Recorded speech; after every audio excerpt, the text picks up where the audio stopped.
안녕하세요, 이 작가입니다. 오늘은 제가 이거 지수가 지금 좀 상단으로 갔는데요. 이 구간에서 내가 매도를 해야 되느냐 매수를 해야 되느냐 좀 갈피를 못 잡고 계신 분들 계신 것 같아가지고 개념을 한번 짚어드리고 가려고 합니다. 어렸을 때 왜 무궁화 꽃이 피었습니다 많이 하셨죠? 이 술래 있고요. 그걸 기준으로 한번 말씀을 드려볼게요. 자, 이 출발점이에요, 여기가. 그러면 어떤 기준점에서 출발선상에서 순례와 가까워졌을 때 한 발짝 뒤로 물러서 도망칠 준비를 해야 되잖아요. 그래서 제가 그때 이거 설명드리면서 말씀드렸듯이 지수가 상단에 가 있으면 상단에서는 순례와 가까워질수록 종목을 내려놓으면서 몸을 가볍게 가져가셔야 된다. 이렇게 개념 잡아드렸잖아요. 그 개념으로 이해를 하시면 돼요. 순례와 가까워지고 있는데 계속 더 산다 종목을, 그러면은 발걸음이 무거워지면서 순례한테 잡힐 수 있는 거죠. 조정을 딱 맞을 수도 있는 거잖아요. 그래서 이 개념으로 이해를 하시면 돼요. 가까워질수록 물량을 내려놔야죠. 그리고 순례와 멀어질수록 지수가 아래로 갈수록 물량을 더 채우는 거고요.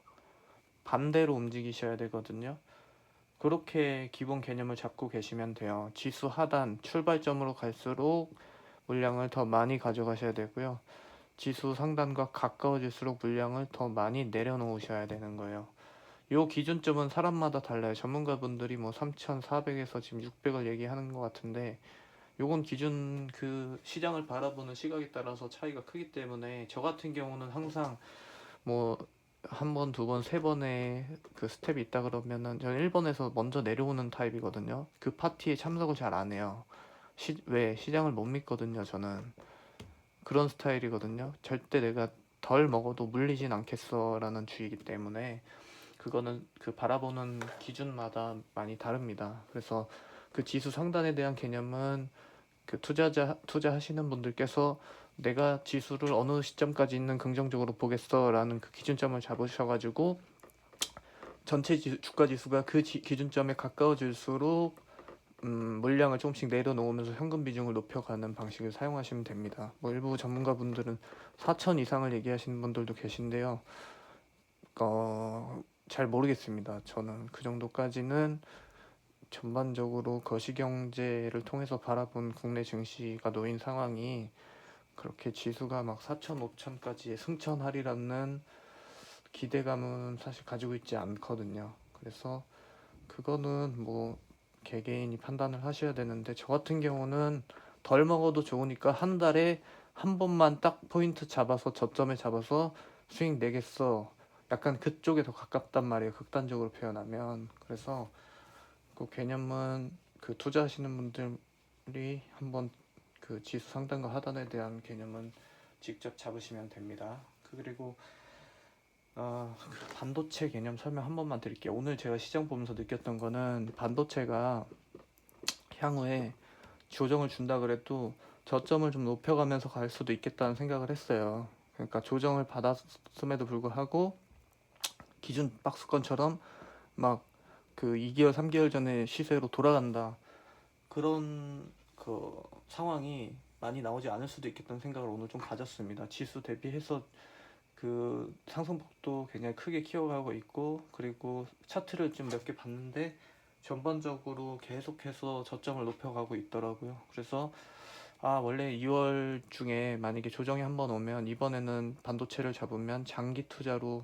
확실하게 가져가세요라고 말씀을 좀 드리려고 했는데, 그 딱 사이 공백에 바이든의 행정명령 예고가 떨어지면서 반도체 공급망 확충에 대한 행정명령 예고가 떨어지면서 지금 전 세계 시장에 알려졌잖아요. 그 제가 말씀드렸죠. 뉴스에 나오는 순간 모든 투자자들 귀에 다 들어가는 거라고. 그래서 향후에 반도체를 공략해야 되는 건 맞는데 저점을 좀 잡을 수 있는 기회를 딱 한 번 정도만 주면 그때는 욕심 부리지 않고 계속 보유하고 가져가겠다, 약간 이런 식으로 저는 생각이 오늘 좀 들었거든요. 그래서 그 내용을 한번 참고해 주시고, 조금 재미없는 얘기 좀만 더 할게요. 반도체 간단한 기본 개념만 설명드릴게요. 제가 이 반도체 시장이 왜 지금 중요해졌는지에 대해서만. 어떻게 나뉘죠? 메모리와 비메모리로 나뉘죠. 비메모리는 시스템 반도체라고도 하죠. 개념 정리하는 거 별로 안 좋아하실 것 같은데 그래도 너무 중요하니까 최대한 쉽게 알려드릴게요. 메모리 반도체가 뭐죠? 데이터를 저장하는 장치죠. 그래서 뭐가 있죠? D램과 낸드가 있죠. 대표적으로 D램 같은 경우는 그러니까 데이터 처리 속도를 주관하는 역할을 하거든요. 처리 속도 컴퓨터로 따지면 그냥 램이라고 보시면 돼요. 그리고 낸드 같은 경우는 컴퓨터로 따지면 하드 디스크라고 보시면 되거든요. 저장 장치예요. 그냥 간단하죠. 많이 들어보셨지만 무슨 개념인지 모르셨잖아요. 이렇게만 이해를 하시면 됩니다. 그리고 그 비메모리 같은 경우는 CPU라고 보시면 되거든요. 그래서 그 정보를 처리하고 그 다음에 제어하고 연산하는 역할이라고 보시면 돼요. 사람으로 따지면은 뇌에 해당되는 장치겠죠. 그래서 간단하게 이렇게 정리를 하시면 되고요.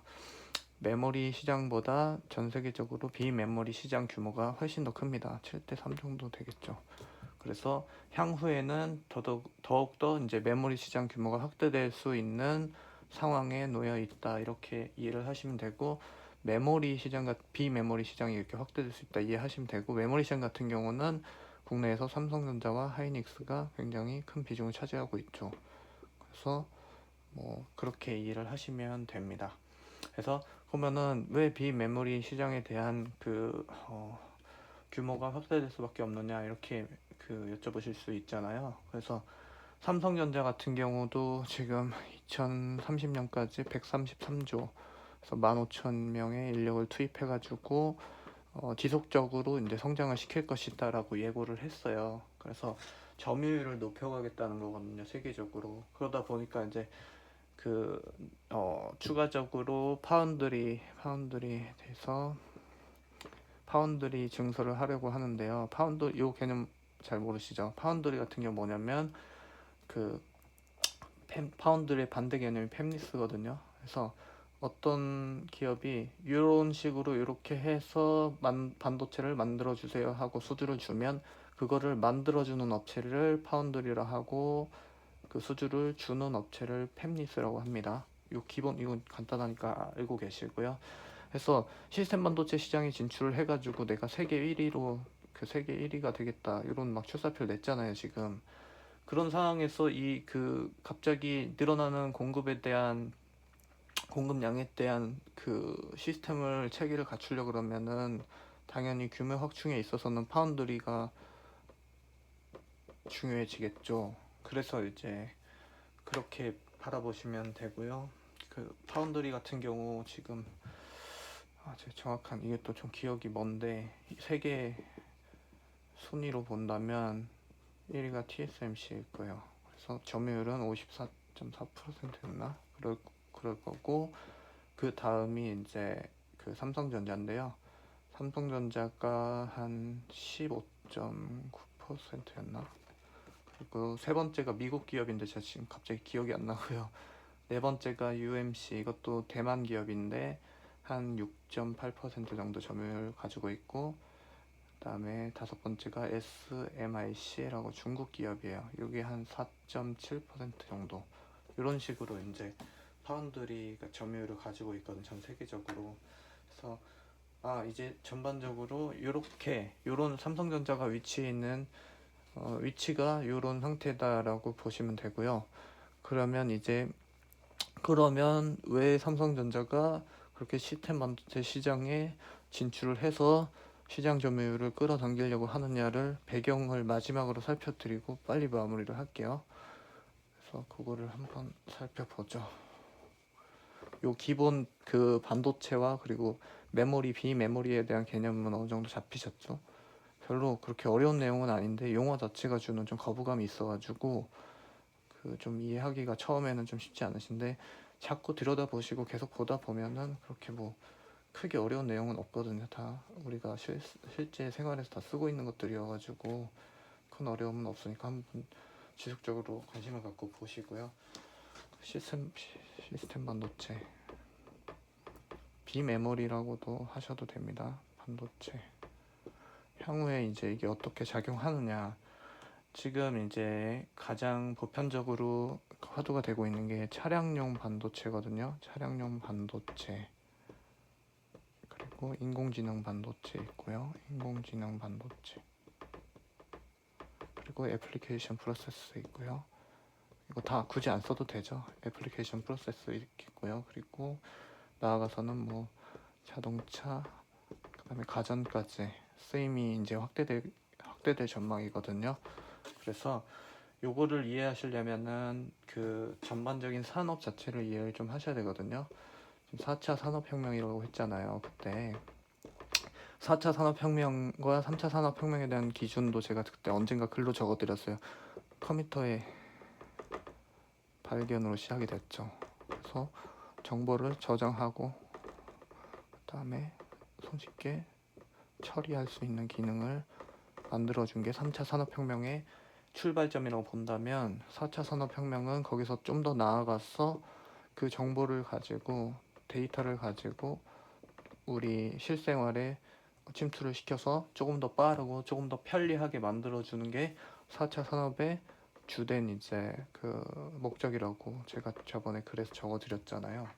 그 산업에 대한 이해는 그 정도까지만 하시면 되고요. 향후에 자 요거 내용을 한번 보세요. 향후에 우리 실생활에 이제 들어와가지고 우리가 흔히 많이 쓰고 있는 핸드폰, 컴퓨터, 가전제품, TV, 카메라, 그리고 나아가서는 뭐 비행기, 자동차까지 요 그 사물과 사물을 다 이어주는 거예요. 요 통신망을 다 연결시켜줘가지고 우리 사람이 직접 움직이지 않고도 이 그 사물들을 다 그 제어할 수 있게끔 연동을 시켜주는 거고 그 사물과 사물끼리 또 서로 통신을 주고받을 수 있도록 만들어주는 거. 그게 이제 4차 산업혁명의 기본 뿌리거든요. 그래서 예전에 IoT 해가지고 설명드렸잖아요. 사물 인터넷이라고. 그래서 여기서 조금 더 나아가면 이제 사물과 사물 그리고 사물과 공간으로도 연결이 되죠. 뭐 버스 정류장, 교실, 그다음에 뭐 있을까요? 버스 정류장, 교실, 컴퓨터, 카페, 뭐 어디 뭐 그 쇼핑센터 등등 공간과 공간을 또 연결을 시키는 거예요. 그리고 그 공간과 다시 사물도 연결이 돼가지고요. 모든 것들이 이제 좀 더 편리하고 자동화될 수 있는 시스템을 기반을 갖추겠다라는 게 4차 산업혁명의 출발 지점입니다. 그리고 그 중심에 이제 IoT. 이게 이 모든 것들이 실행이 되려면 필요한 게 이제 통신망이겠죠. 그래서 그렇게 나온 게 5G고 5G가 4차 산업혁명의 출발이다. 라고 예전에 한번 설명드린 적이 있어요. 그래서 이렇게 보시면 되고 그 가운데서 파생된 것들이 뭐 자동차로 따진다면 자율주행, 그다음에 뭐 AI, 그리고 요즘 되게 핫하죠 VR, 그리고 뭐 드론 이런 것들이 다 이제 거기서 파생된 결과물이라고 보시면 됩니다. 이 전체 시장 흐름에서. 그래서 이렇게까지만 이해를 하시면 되고요. 그러면 이제 이 시스템 반도체가 그 중심이잖아요. 이 중심에서 시스템 반도체 없이는 다 이제 실행이 되기 어려운 상황인 거죠. 그래서 이제 전 세계적으로 그 물량이 그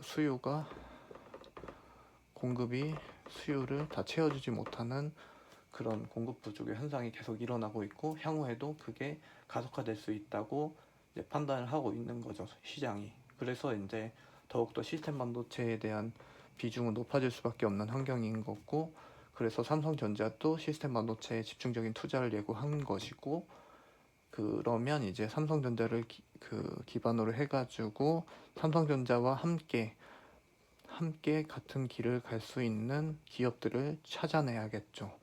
언젠가 제가 말씀드렸잖아요.